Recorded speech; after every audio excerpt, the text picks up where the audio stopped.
Join Donks and me, the ponytail pensioner, on our first long-distance path since we completed the mighty 630 miles of the southwest coast path. In this walk, we go from St.Dogmaels on the River Teffy, around the big headland to Moylgrove, about a 10-miler. And off we go! Hello, fellow wanderers. So what do you get when you mix Norman conquest, 450 million year old rocks, and a man called Donks frying bacon on a cliff? A perfect day on the Pembrokeshire Coast Path, obviously. Our walking begins with the ghastly Normans, the first of two French invasion forces Donks and I will encounter on this, our first week of Pembrokeshire Coast Path walking. From St.Dogmaels we climbed up to Cemaes Head, where the ancient Ordovician rocks lie buckled and bent, rather reminiscent of a dropped lasagna, while the fields above stretch out seemingly endless in an emerald patchwork and altogether rather smugly scenic. The rocks beneath tell a story of some geological savagery though. And then Donks, bless him, unveils bacon. Crisp, golden brown rashers tucked into lovely and warm brioche buns. A moment of pure walking genius.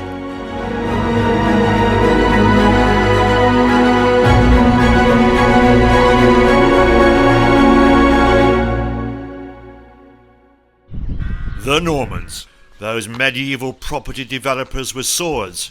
They swept in 1,000 years ago, kicked out the 400 or so years of history of the local saint, St.Dogmael himself, a sidekick of St. David, nicked the land and built themselves the abbey that we're wandering around here.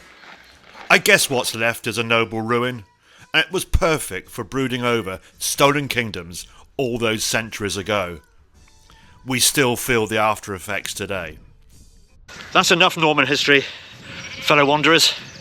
It's time to hit this Pembrokeshire Coast Path and get some miles into these new boots. Shortly, we reached the actual official start point, the marker stone. We sped off northwards towards our target for the morning, Cemaes Head. We duelled with crazy fast cars on a ridiculously narrow lane, and it seems like every lunatic driver is making their way, I hope, to Poppit Sands and no further, which is dead ahead of me. Very few slow down. And there's another one. And you do get fed up of it. But I have to say, Pembrokeshire Coast Path, this is a pretty poor start. Why it's not routed along the estuary, I have no idea. Private land ownership issues, no doubt. But it's a horrid stretch to walk. The views to the right are tremendous, but the traffic is ghastly.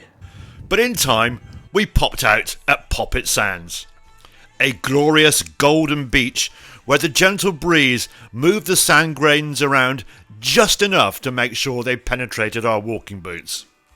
One of my very favourite organisations up there with the Ordnance Survey, the RNLI, run entirely voluntarily. Remarkable, really. Well, that's a rather lovely view of Ceredigion Innis, or Innis Ceredigion, Cardigan Island.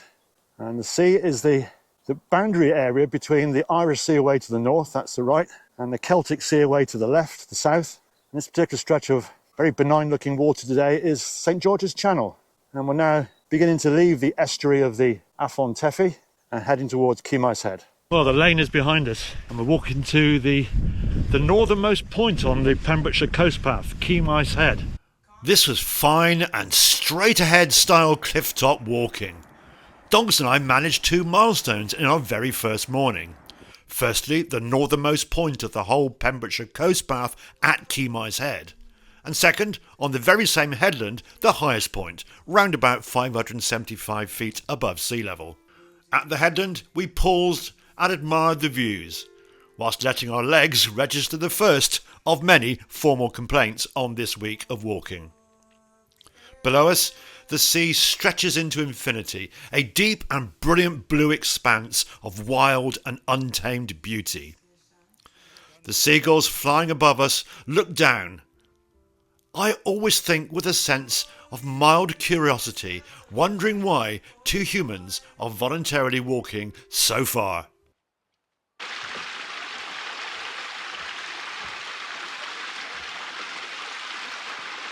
Inland, the small emerald green fields of pasture roll gently and endlessly like a slightly crumpled quilted bedspread. But below this, the cliffs tell a very different story. So the cliffs heading south from Cemaes, geologically speaking, are preposterous. They are textbook. No, an entire encyclopedia of folding, faulting and general rock-related mischief. Sculpted over unfathomable stretches of time. We know now that the rocks beneath our boots were laid down in ancient seas near enough 500 million years ago. This is before dinosaurs, before mammals, before anything vaguely resembling a decent cup of coffee. So we stopped and had one.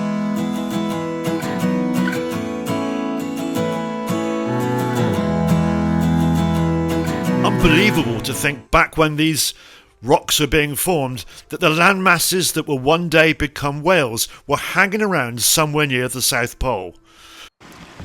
Over the next few 100 million years, during which absolutely nothing very much happened of any interest on a human timescale, these sediments were baked, squashed, crumpled and folded like a particularly careless attempt at an origami swan. And now here they are. Great rippling cliffs, dark forbidding rocks. They defy logic and orthodoxy. They stand in silent testimony to an age when even fish were still working out how to be fish.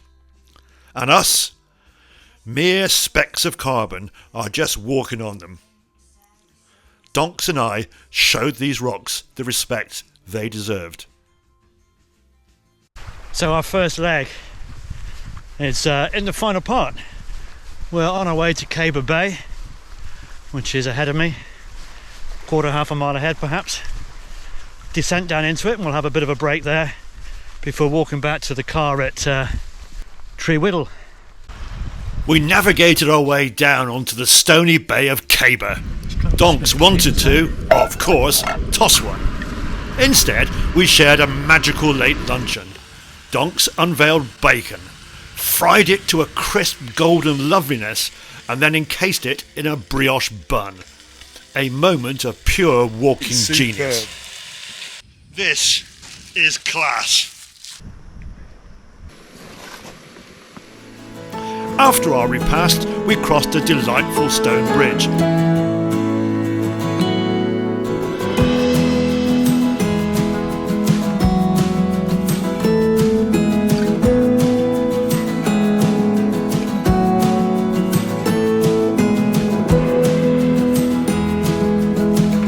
Headed up through the first of several bosky dells, Trewhiddle, and back into the car parked up in the village by the chapel and free public loos.